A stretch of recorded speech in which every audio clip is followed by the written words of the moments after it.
Charles's voice sliced through the kitchen clamor sharp as a cleaver. "Cynthia, bring me some tea now." I paused, my hands submerged in soapy water. "Wait, I'm doing the dishes."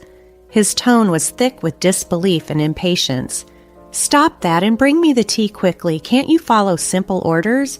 But I began, only to be interrupted again. "What a useless wife you are. Make me some sweet coffee, please." This new demand came from Kelly, my mother-in-law, who was lounging in the living room, indulging in a slice of cake she had snagged from the fridge. Her eyes sparkled mischievously as she spoke. I sighed, my gaze falling on the mountain of dirty dishes. "There are so many. Leave them for later. Just do what we say, useless wife." Charles's words echoed, each one a stinging lash. I am Cynthia, a 30-year-old working mother ensnared in a life that felt more like a dungeon than a sanctuary. I yearned for love and companionship, but instead, I found myself tethered to Charles and his imperious mother. Our 5-year-old son was the sole beacon of light in my otherwise dim existence. We resided in Charles's parental home, a setup I had reluctantly agreed to under the guise of caring for Kelly following my father-in-law's death. Initially, I sympathized with her, believing she was mourning. However, it didn't take long to see that I was merely a pawn in her twisted game of domestic dominance. No matter how diligently I cooked, cleaned, or worked, it was never enough. My efforts were consistently met with derision. My meals were either ignored or viciously critiqued. "This sautéed vegetables and shrimp is so half-hearted," Kelly would sneer. "Cook it properly from scratch." "I'm busy and can only make simple things," I'd respond, striving to maintain my composure. "That's why I hate backtalk from a daughter-in-law," she'd snap. "Cook from scratch. Why don't you cook?" Trapped in this relentless cycle of demands and disapproval, I longed for a change, yearning for a day when I could reclaim my life and find the peace that seemed so elusive. I hesitantly ventured a question one day, almost immediately regretting it. "Then you're a good cook, right?" Her reply was frosty and dismissive. "Why would I do housework when you're here?" Her words were like a slap, cold and calculated. Their cruelty deepened as time wore on. They stopped acknowledging my presence altogether, treating me as if I were a specter haunting my own home. Initially merely overlooked, I now felt utterly invisible.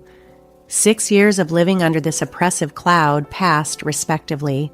Our son was growing up, but the oppressive atmosphere in the house remained unchanged. My mother-in-law, now 65, seemed to derive pleasure from my misery. One evening, as I trudged home from work, a heavy realization dawned on me. To them, my existence was meaningless. I felt like nothing more than a shadow, unnoticed and ignored, except by my son, whose recognition I cherished deeply. The thought of losing even that sliver of acknowledgement was unbearable. Upon arriving home, I began to cook immediately, trying to stave off the creeping sadness. I prepared Sichuan chili chicken, crispy fish fillets, and a beef and broccoli stir-fry, hoping to bring a semblance of normalcy to our dinner table. Suddenly, Charles broke his prolonged silence. "Bring me the mayo," he commanded abruptly. "Sure, here you are," I responded, handing him the mayonnaise. His first words to me in a long while were not words of thanks or even simple conversation, but yet another order. It was the final straw for me. The evening deteriorated further when Kelly commanded, "Clean the toilet, right now." I was stunned. "Yes, right now," she insisted, her tone dripping with venom. Unable to contain my frustration any longer, I protested, "Don't say such things while we're eating. It's disgusting, just like your heart." Her eyes narrowed and our argument escalated rapidly, with Charles jumping in, demanding that I apologize to his mother. But this time, I stood my ground. For the first time in years, I confronted them, and the conflict reached its peak, marking a turning point in my stifling existence. Faced with the relentless toxicity of my home life, I made a resolute decision to escape for both my son's future and my well-being. Retreating to my room with a newfound determination, I swiftly downloaded divorce papers, filled them out, and presented them to Charles. His face registered shock, but within me surged only a steadfast resolve. "I'm filing these," I declared, meeting his stunned gaze with unwavering certainty. For the first time, I felt as if I had stepped decisively out of the shadows and was ready to reclaim my life. In the days that followed my announcement, the household was rife with harsh stares and cutting remarks. Yet, amidst the turmoil, I experienced an unusual sense of liberation. One evening, while serving dinner, Kelly scrutinized the food with disdain. "You call this food? Even a child cooks better." I swallowed my frustration, focusing instead on my son's beaming smile. "Eat up, sweetheart. I made your favorite tonight," I encouraged him gently. Charles, never one to miss a chance for sarcasm, interjected, "Oh, now suddenly you're the perfect mother, huh? What a joke." Anger bubbled within me, but I maintained my composure. "I'm just trying to make a nice dinner for our son," I replied. Kelly scoffed. "Don't act like you're better than us. You're just a nuisance in this house." The tension at the dinner table was palpable as Charles's insults continued to fly. "So, Cynthia, have you ever thought about how you'll manage after the divorce? You can barely handle running a household, let alone your own life." I met his gaze squarely. "I've been supporting this family for years. I'm not worried about taking care of myself and our son." His smirk wavered, a flicker of unease crossing his face. Kelly quickly intervened. "Don't be ridiculous. You rely on us more than we rely on you." The conversation then turned to finances, a subject they usually avoided. "You know, without my paycheck, this household would struggle." My words were firm, reflecting my readiness to end my dependence on them and start anew. Speaking more to myself than to them, I voiced a harsh truth about their financial dependency. Kelly scoffed in response. "We'll manage. We don't need your charity." But Charles's silence was more telling than any words could be. He knew well that without my income, they would face significant difficulties. In the days that followed, the behavior of my in-laws grew increasingly erratic. Kelly oscillated between attempting to coax me into staying and hurling insults when I stood firm. Charles, on the other hand, seemed to retreat into himself, his usual confident air dissolving as he grappled with the reality of his financial dependence on me. One afternoon, I inadvertently overheard a conversation between them that sent chills through me. "Leaving her is not an option," Charles hissed under his breath, the tension in his voice. "We rely on her money." Kelly's reply was coldly strategic. "Don't fret. I have a plan. We'll make her life so miserable that she won't even think about leaving." Realizing their true intentions was a stark shock. They cared nothing for me or our son, seeing us only as pawns in their game of control and financial manipulation. That night, as I lay in bed, a resolution began to take shape in my mind. If they wanted a battle, I would give them one, but it wouldn't be fought with words. I planned to strike at their pride and their finances, where it would hurt the most. The next morning, I initiated my plan by contacting a lawyer, a sharp and astute woman. "I want a divorce," I declared, "and I want to ensure they don't get more than they deserve." She nodded resolutely, understanding the stakes. "We'll make sure of that. You've been the main provider, right? We'll use that." With each passing day, my resolve only hardened. I began meticulously documenting everything, the insults, their financial scheming, and even the minor grievances. It was time to hold them accountable, to make them face the consequences of their actions. I was no longer just surviving.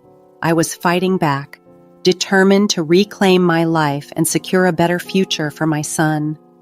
As I compiled evidence, a newfound strength surged within me. For the first time in years, I felt a genuine sense of control over my life. The dark veil of disrespect was lifting, replaced by the promise of a fresh start.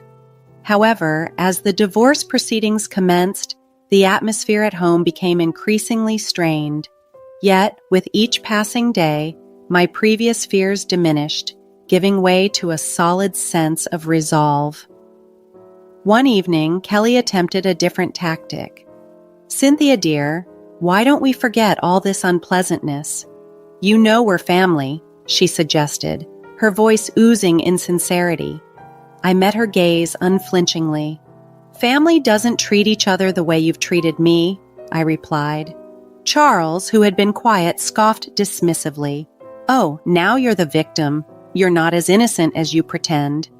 Despite the rising anger within me, I remained composed. "I'm not pretending anything, Charles. I simply refuse to be your punching bag any longer." Inevitably, the conversation veered towards financial matters, as it often did. "You think you can just take our son and leave? How will you support him?" Charles challenged. I responded with calm confidence. "I've been supporting this family for years. I'll manage." Kelly's sneer was contemptuous. "You're nothing without us. You'll come begging to return." But their words no longer held sway over me. I understood my worth and grasped the truth about our situation. The following day, I met again with my lawyer, who laid out our strategy with precision. "We'll highlight their financial dependence on you. It'll be a key point in the custody battle and asset division." I nodded, feeling validated and supported by the law. The legal framework was on my side, and I was fully prepared to assert my rights. At home, tensions escalated to unprecedented levels. Kelly's attempts to belittle and intimidate me grew increasingly desperate. "You think you're clever," she hissed one evening, her tone venomous. Yet, standing in this turmoil, I was unshaken. I had seen their true colors, and I was ready to turn the page, armed with evidence, legal support, and a revitalized sense of self-worth. Facing Kelly's accusing glare, she uttered, "But you're just abandoning your family." I met her gaze directly, my resolve clear. "No, I'm finally standing up for myself," Charles chimed in, his voice seething with anger. "You'll regret this. You can't survive without me." But his threats no longer held any power over me. I had moved beyond fear. As the court date loomed closer, I meticulously prepared for the legal battle ahead. I organized financial records, documented their spiteful comments, and compiled evidence of their neglect. One quiet afternoon, as I sorted through my papers, my son approached me, his voice tinged with uncertainty. "Mom, are we going to be okay?" I pulled him into a comforting embrace, my protectiveness for him surging. "Yes, sweetheart, we're going to be just fine. We're leaving this place and starting a new, happy life, just you and me." His arms tightened around me, and at that moment, I knew with absolute certainty that I was doing the right thing. I was not just fighting for myself, but for my son's future. The day of the court hearing finally arrived, bringing with it a mix of dread and anticipation. I felt ready to face Charles and Kelly, to put an end to their control and abuse. I was determined to reclaim my life and secure the peace and happiness my son deserved. It was a day for justice, and I was committed to seeing it through. Sitting across from Charles and Kelly in the courtroom, a surreal mix of emotions washed over me. This was the moment of change. As the proceedings kicked off, Charles's lawyer portrayed him as a devoted husband and father, unfairly accused. Kelly cast herself as a grieving mother-in-law, mistreated by an ungrateful daughter-in-law. Yet, armed with my evidence and strengthened by my resolve, I was prepared to reveal the truth and start anew. Their performance was see-through, their falsehoods glaring. When it came to my turn to address the court, I spoke with clarity and composure. For years, I have been the sole breadwinner for this family, while my husband's unemployment and his mother's manipulative tactics have only added to our difficulties. Charles interrupted, feigning injury. "Cynthia, how can you say these things?" I faced him squarely, my look unwavering. "Support isn't just about words, Charles. It's measured by actions, and yours have been nothing but selfish and cruel." The judge listened intently as I laid out my case, presenting financial records, audio recordings of their verbal attacks, and testimonials from neighbors who had observed their conduct firsthand. The evidence accumulated, and with each piece, Charles's pretense fell apart and Kelly's composed facade cracked, revealing her true disposition. The courtroom hushed, the air thick with tension. Then my lawyer delivered the clinching evidence, a series of photographs and documents that not only confirmed Charles's infidelity, but also Kelly's secret affair with a neighbor, Jacob. The courtroom erupted in murmurs as the images were displayed, exposing their duplicity for everyone to see. Charles's eyes widened in disbelief, while Kelly's face contorted with anger. "You violated our privacy!" she shrieked, her voice slicing through the murmurs. Calmly, I met her furious gaze. "No, I merely uncovered the truth, a truth both of you have tried too long to conceal." The judge had to call for order, but the damage to their standing was irreversible. Their credibility was shattered, their deceptions laid bare. As the hearing concluded, the judge's ruling was unequivocal. I was awarded full custody of our son, and the assets were divided equitably. Charles and Kelly were left with nothing but their sullied reputations. Walking out of the courtroom, I felt an immense weight lift from my shoulders. The years of manipulation and mistreatment were finally behind me. I had stood up to them, and I had prevailed. This victory wasn't just for me, it was for my son's future, and for the new life that lay ahead of us, free from the shadows of deceit and control. The most triumphant moment, however, came just outside the courthouse. My son ran to me, his face lit up with relief. "We did it, Ma," he exclaimed joyfully. "Yes, we did," I replied, embracing him tightly. "We're free now. This is just the beginning for us." As we walked away together, I felt a profound sense of victory. This win wasn't just for me, it was for anyone who has ever felt diminished or powerless. It was a victory for truth and fairness, marking the start of a new chapter filled with hope and promises of a better future. The impact of the court's decision was immediate and tumultuous. News of Charles and Kelly's deceit spread rapidly, tarnishing their reputations within our tight-knit community. They could no longer maintain their facade of respectability. In the days following the verdict, I concentrated on rebuilding my life with my son, but I couldn't help feeling gratified knowing that Charles and his mother were finally facing the consequences of their actions. One evening, while I was preparing dinner, an unexpected visitor appeared at my door. Hannah, Jacob's wife. Her eyes brimming with tears, she managed to say, "Cynthia, I've heard everything. I can't believe what Kelly did," her voice shaking with emotion. I invited her in and offered her a cup of tea. As we sat at the kitchen table, she shared her heartache. I trusted her as a neighbor, as a friend, and to think she was having an affair with my husband. I listened and offered comfort, realizing the extensive damage Kelly's actions had caused beyond my troubles. The next day, I encountered Charles in town. He looked defeated, merely a shadow of his former self. His previous arrogance vanished. I stopped, facing him squarely. "What's left to say, Charles?" He shifted uncomfortably, avoiding my gaze. "I'm sorry for everything," he murmured. These interactions underscored the profound changes that had taken place, not just in my life, but in the lives of those around us. The truth had liberated more than just my son and me. It had begun to mend the fabric of our community, torn by deceit and betrayal. Charles' late apology revealed his newfound recognition of just how much he had depended on my strength. "I didn't realize how much I relied on you," he admitted.